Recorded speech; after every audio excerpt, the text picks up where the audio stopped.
ìtàn bẹ́ẹ̀ Aláàfin Ọ̀yọ́ ló ní o. Ó wá padà bẹ́ẹ̀ lọ́wọ́ cross wàá fẹnu sọ odò ọ̀nà padà sẹ́ẹ̀pá tí kò wọ́pọ̀ Òkè Ògùn Ìṣẹ́yìn Ṣakí Tẹ̀dé Ìgbòho lọ́dọ̀ àwọn bàbá wa ọ̀nà Olúbodè àti kó o gbẹ̀ sínú o àti kó o gbolẹ̀ Ìbàràpá sínú o Ìbàràpá méjèèje àti kó sínú o ṣé irọ́ la pa irọ́ la pa ṣé irọ́ la pa. àtẹ́wọ́ ìdán. ìdí wọn. ohun tó wáyé ohun tó ṣẹlẹ̀ níbi ayẹyẹ ọdún kẹẹ̀ẹ́dógún tí ààrẹ Laji Abass ààrẹ òpìtàn tí ó ti ń sọ ìtàn Yorùbá lórí afẹ́fẹ́ pàápàá jùlọ lórí ẹ̀rọ ayélujára. tẹ́ ẹ bá gbàgbé tẹ́ ẹ bá rántí lórí ètò lánàá mo mú ohun tí kábíyèsí ọba ikú bàbá yèyé ọba Bímbọ́lá Akeem Ọ̀wádé Ẹlẹ́wẹ̀ẹ́tù Aláàfin tìlú Ọ̀yọ́ ohun tí bàbá wí ohun tí bàbá sọ níbi ayẹyẹ ọdún kẹẹ̀ẹ́dógún 15th years tí ààrẹ Laji Abass tó ti ń sọ ìtàn Yorùbá lórí ẹ̀rọ ayélujára. ṣùgbọ́n ohun tí mo fẹ́ mú wáyé èyí tẹ́ ẹ gbọ́ díẹ̀ ń bẹ̀ yẹn òun náà ni díẹ̀ lára ọ̀rọ̀ tí ààrẹ Laji Abass gangan fúnra rẹ̀ lára ọ̀rọ̀ tó sọ níwájú kábíyèsí Aláàfin tìlú Ọ̀yọ́ ọba Bímbọ́lá Akeem Ọ̀wádé kábíyèsí Oníbodè kábíyèsí Alápòmù kábíyèsí Aṣẹ́yìn kábíyèsí àwọn bàbá òní wọ́n péjú ni wọ́n pèsè níbi ayẹyẹ ọdún kẹẹ̀ẹ́dógún tí ààrẹ Laji Abass tó ti ń sọ ìtàn Yorùbá. ẹ já wá gbọ́ ohun tí ààrẹ Laji Abass ohun tó sọ tí àwọn èèyàn tó ti ń fi ìwòye àti èrò tí wọ́n sọwọ́ lórí rẹ̀. ẹ já farabalẹ̀ ẹ jẹ́ ká gbọ́ tá a bá wá gbọ́ tán màá wá mú èrò àti ìwòye àwọn ọmọ orílẹ̀-èdè Nàìjíríà àwọn ọmọ ilẹ̀ Yorùbá màá mú ìwòye àti èrò tiwọn wá fún yín tí a jọ gbọ́. ṣùgbọ́n ṣáájú ẹ jẹ́ á kọ́kọ́ gbọ́ ohun tí ààrẹ Laji Abass ẹ jẹ́ á kọ́kọ́ gbọ́ ohun tí òun gangan sọ fúnra alára rẹ̀. ó yá o ẹ jẹ́ á gbọ́. ẹ já máa fọkàn dé o torí wípé màá sì draw máàpù yẹn á gbé jáde láti Ẹdẹ lọ́wọ́ àfi lọ dé Ọ̀fà ní Kwara lọ́wọ́ àfi lọ dé Jẹ́bà odò Jẹ́bà ẹ rí i pé Jẹ́bà rèé Ọ̀yọ́ ilé tá a tún pè ní Ọ̀yọ́ ọ̀rọ̀ tá a ń pè lọ́yọ̀ àjàkà ẹgbẹ́ kan náà ni lọ́wọ́ àgbà bẹ́ẹ̀ lọ dé Àjàṣẹ́ àwọn pópó tó fi wá lọ wọ Àjàṣẹ́ ti kìlọ̀ Àjàṣẹ́ ní Kútọ́nù sábẹ́ pópó tó fi lọ wọ Àjàṣẹ́ ní Kútọ́nù tá a ń pè ní Port Lofo lónìí Aláàfin Ọ̀yọ́ lónìí o. ó wá padà bẹ́ẹ̀ kò tí ì sùn ọwọ́ Tógò ó wá padà bẹ́ẹ̀ tó fi wá dé ibi tá à ń pè ní Yewa lónìí Ẹ̀gbádò lẹ̀gbádò ń jẹ́ ẹ lè pè wọ́n ní Ẹ̀gbálúwẹ̀ ẹ lè pè wọ́n ní Ẹ̀gbádò ẹ sì lè pè wọ́n ní Yewa ọdún mẹ́ta mẹ́ta ni Aláàfin Ọ̀yọ́ máa ń yan olú fún wọn nílùú Ìlaró ìjà náà ń bẹ́ẹ̀ o wọn ò jiyàn o ìtàn bẹ́ẹ̀ Aláàfin Ọ̀yọ́ lónìí o. ó wá padà bẹ́ẹ̀ lọ́wọ́ cross wàá fẹnu sọ odò ọ̀nà padà sẹ́ẹ̀pá tí kò wọ́pọ̀ Òkè Ògùn Ìṣẹ́yìn Ṣakí Tẹ̀dé Ìgbòho lọ́dọ̀ àwọn bàbá wa ọ̀nà Olúbodè àti kó o gbẹ̀ sínú o àti kó o gbolẹ̀ Ìbàràpá sínú o Ìbàràpá méjèèje àti kó sínú o ṣé irọ́ la pa irọ́ la pa ṣé irọ́ la pa. àtẹ́wọ́ ìdán. ìdí wọn ìtẹ́ ń torí ẹ̀ àfi eléyìí àfi rí ọba kankan fín ìtàn ní tẹ́rì rẹ̀ ń bẹ ṣùgbọ́n torí àwọn ọmọ wa tí wọn ò mọ̀ tàn náà la fi ń sọ. bàbá wa ikú bàbá yèyé àti bàbá wa onírìṣà kò síjà láàrin wọn nọ́mbà wọn ń bẹ lọ́wọ́ ara kí n tèmi kí n tiẹ̀. ẹ́mbásì ní òun gbọ́ ìtàn kan o tí Laji Abass wa ń bú ọba kan bíbí rẹ̀ ò ṣeé fowó rà wọ́n bí mi níbi tí wọ́n ti ń bí yàn wọ́n sì tún wá tọ́ mi níbi tí wọ́n ti ń tọ́ yàn débi pé láyé àfẹ́ tó bá jẹ́ ọmọ àlè Ìbàdàn ní ọ̀wá ló ń bọ́. mo máa ń sọ pé kò sí ìlú kékeré kò sí ìlú ńlá, èèyàn bẹ̀ ni. àwọn ìlú wa kan bẹ ní Ọ̀ṣun state, ìlú Awo, tí mọ́tò bá gbé yín kọjá ní Awo ẹ mọ̀ wò pé Awo, bẹ́ẹ̀ ni ìtẹ́ ẹgbẹ̀rún ọdún kan ń bẹ lórí ẹ̀. bẹ́ẹ̀ ni Ara, ìtẹ́ ẹgbẹ̀rún ọdún ń bẹ lórí ẹ̀. bẹ́ẹ̀ ṣe wá pẹ́ tó abẹ́ bàbá wa ikú bàbá yèyé wọn wà. òun náà ni ẹ ti gbọ́ tí ẹ ti wò yẹn gẹ́gẹ́ bí ohun tí Aare Laji Abass ohun tó sọ níwájú kábíyèsí Aláàfin tìlú Ọ̀yọ́ Ọba Abímbọ́lá Akeem Ọwádé àti ọ̀pọ̀lọpọ̀ àwọn lọ́balọ́ba tí wọ́n wà lórí ìjókòó ní ọjọ́ náà. Gẹ́gẹ́ bí ìwòye àti èrò àwọn èèyàn tí wọ́n ti fi ṣọwọ́ sí wa, Isaac TK àwọn ní I don't think that any Yoruba is disputing the role of Ọ̀rànmíyàn and his descendants in the founding of the Oyo Empire. It is an historical fact, but what we are saying, which is also an historical fact, is that Ile-Ife is the origin, the source of Ọ̀rànmíyàn, and invariably the Oyo people.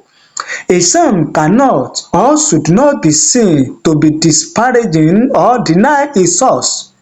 Ile-Ife is the indisputable source of all of us, including the Alaafin and the Oyo people. The Oyo Empire belongs in the past, just like several other empires. What we want in Yoruba land is the industrial empire, which our royal father, the Onirisa, the Ooni of Ife, is presently championing. Our royal father, the Alaafin of Oyo, is welcome to join hands with the Ooni to create jobs for our teeming jobless youth. This is the empire that we want the two royal father to build in Yoruba land. Gẹ́gẹ́ bí ọ̀rọ̀ Mr. Isaac TK Ooni yẹn. Abíọ́dún ọmọ Òṣègàndẹrúkú àbí kankan wọ́n ní Sìgìdì is asking for a bath. Sìgìdì fẹ́ wẹ̀. Olúrótìmí Akínwùmí wọ́n ní well said. Aare Laji Abass, I am a prince from Ijana, Yewa, South Ogun State. Adegbiji, one of Alaafin Sango son, founded Ijana. Okay. Rahim Ibrahim, àwọn ní who is the king of Igboho? Mention it, please. Okay. Ismail Abiodun Olúfowóbí, àwọn ní historians, kí ni ìtumọ̀ tàbí àǹfààní wóróworó yìí? Everyone know his source, àbí o. Okay. Gẹ́gẹ́ bí wọ́n ti kọ́ náà nìyẹn o. Taiwo Rozak, àwọn ní may Allah spare Aare Òpìtàn life and bless him for his stance on facts of Yoruba history. Abiola Mumin, àwọn ní kábíyèsí fún Aláàfin o. Ikú bàbá yèyé kìnìún òkè akẹṣan ẹ̀rù jẹ̀jẹ̀ ní gbogbo ilẹ̀kílẹ̀. Ẹdùn àwọn ládéládé nínú, ẹ̀yin náà ò ní rí bí ìbànújẹ́ láéláé láṣẹ Ọlọ́run. Gẹ́gẹ́ bí ọ̀rọ̀ Abiola Mumin nìyẹn. Ṣògo Fáfowórà, wọ́n ní ìtàn irọ́, àwọn tí wọn kò sọ ìtàn orísun wọn rí, wọn kì í fẹ́ pìtàn ibi tí wọ́n ti wá. Ẹ jẹ́ kí àwọn ènìyàn béèrè ibi tí Ọ̀yọ́ ti ṣẹ̀ wá lọ́wọ́ wọn, inú máa ń bí wọn ni. Àwọn ò kì í fẹ́ gbọ́ ibi tí wọ́n ti ṣẹ̀ wá, ṣùgbọ́n àwọn fẹ́ràn láti pìtàn pé àwọn kan ṣẹ̀ wá láti ọ̀dọ̀ tiwọn. Ó yẹ kí àwọn òpònú tí ẹ̀ ń sọ pé ìlú Ọ̀yọ́ lónìí wọ̀nyí béèrè ibi tí ẹ̀yin náà ti ṣẹ̀ wá, àbí ọ̀run ni ẹ ti ṣẹ̀ wá ni. Tí ẹ bá fẹ́ rí ìbínú Ọ̀yọ́, ẹ̀yin ẹ béèrè ìlú tí wọ́n ti ṣẹ̀ wá, ìlú tí Ọ̀rànmíyàn ti wá lọ́wọ́ wọn, tàbí ìlú tí Ọ̀rànmíyàn padà wọlẹ̀ sí lọ́wọ́ wọn. Ṣùgbọ́n àwọn fẹ́ràn kí wọ́n máa pìtàn lé àwọn kan lórí, àwọn kì í fẹ́ kí wọ́n pìtàn lé àwọn lórí. Látijọ́ aláyé ti dáyé ni bàbá pìtàn lórí ọmọ. Ọmọ kan ò lè pìtàn ìgbà èwe bàbá rẹ̀ láéláé. Bàbá ló ń pìtàn ìgbà èwe ọmọ rẹ̀, kò jù bẹ́ẹ̀ lọ. Gẹ́gẹ́ bí ọ̀rọ̀ ṣògo fáfowórà nìyẹn. Olúwaṣeun Sir Modesty àwọn ní Aláàfin lè jẹ́ àgbà ọba ṣùgbọ́n Ọọ̀ni ni bàbá gbogbo wọn, bàbá kì í sì ṣe ẹgbẹ́ àgbà. Yomi Samson wọ́n ní Laji, are you celebrating your 15 years of ìtàn Yorùbá or the story of the Yorùbá? Ọláwálé Bàdà àwọn ní àárín àwọn òmùgọ̀ tàbí apọ̀dà tí wọ́n ti fi owó òsì kó ọpọlọ wọn lọ ni ẹ ti lè gbọ́ irú ọ̀rọ̀ wèrè báyìí. Tí kì bá ṣe ọ̀rọ̀ wèrè, báwo ni ọmọ àṣẹ sọ wípé òun ni baba ńlá baba òun? Àwọn ojú abálábọ̀ òun lọ, àwọn ìran ọmọ tí wọn kò àní sọ yẹn. Timothy Ọmọtọ́sọ̀ wọ́n ní well a ó máa wo iye ọdún tí ẹ ó fi pìtàn lórí ọ̀rọ̀ ìjà àgbà. Ẹ kú iṣẹ́ o. Olú Abubakar wọ́n ní historically and traditionally Ile-Ife existed as a sovereign civilization long before the emergence of the title Ooni. In the earliest eras of Ife history, many kings ruled the land before the Ooni title was formally instituted. With the establishment of the Ooni of Ife as the supreme stool, the Ooni became the overall leader, while other kings and thrones followed in recognition of Ife's primacy. This affirms Ile-Ife as the ancestral root, spiritual headquarters, and original source of kingship from which other Yoruba and Black thrones trace their origin. Gẹ́gẹ́ bí ọ̀rọ̀ àti ìwòye àwọn èèyàn tí wọ́n fi ń sọwọ́, òun náà lẹ ti gbọ́ tí a mú wá fún yín yẹn. Ẹ̀yin gẹ́gẹ́ bí ẹnìkan, kí ni ìwòye tiyín, kí ni èrò tiyín lórí àwọn ọ̀rọ̀ eléyìí tí ó tún jáde lẹ́nu ọjọ́ mẹ́ta yìí, pàápàá jùlọ eléyìí tí Ààrẹ Laji Abass eléyìí tó tún sọ yìí? Ẹ fi ṣọwọ́ sí wa láì comment nísàlẹ̀ fídíò yìí, á kà á o, á sì ṣe àgbéyẹ̀wò rẹ̀. Ẹ ṣé bẹ́ẹ̀ ṣe ń wò wá, ẹ ṣé bẹ́ẹ̀ ṣe ń gbọ́ wá, ẹ bá ní pín, ẹ bá ní share rẹ̀ kó lè káàkiri àgbáláyé, kó lè rìn jìnnà dáadáa. Thank you. Mo kí gbogbo ojú tí wò mí ti ń gbọ́ mi jákèjádò orígun mẹ́rẹ̀ẹ̀rin àgbáyé. Orúkọ mi ni Ambassador Àkànfẹ́ Ìwò tí mo jẹ́ agbẹnusọ fún iléeṣẹ́ X2 Ultimate Aba International Limited. Níléeṣẹ́ wa bí láti màmọ̀ dájú nǹkan kan tí eléyìnbó ń pè ní health is wealth, ìlera lọ́rọ̀. Kì í ṣàfẹnujẹ́ nìkan tá a bá ń gbọ́ ní sétí, torí gbogbo lọ́gbọ̀n àwọn èèyàn ni wọ́n ń kojú àìsàn tí a pè ní ìfúnpá gíga. Ìdí nìyí tí iléeṣẹ́ X2 Ultimate Aba fi ṣètò oògùn ìfúnpá gíga fún ní powder àti ní olómi.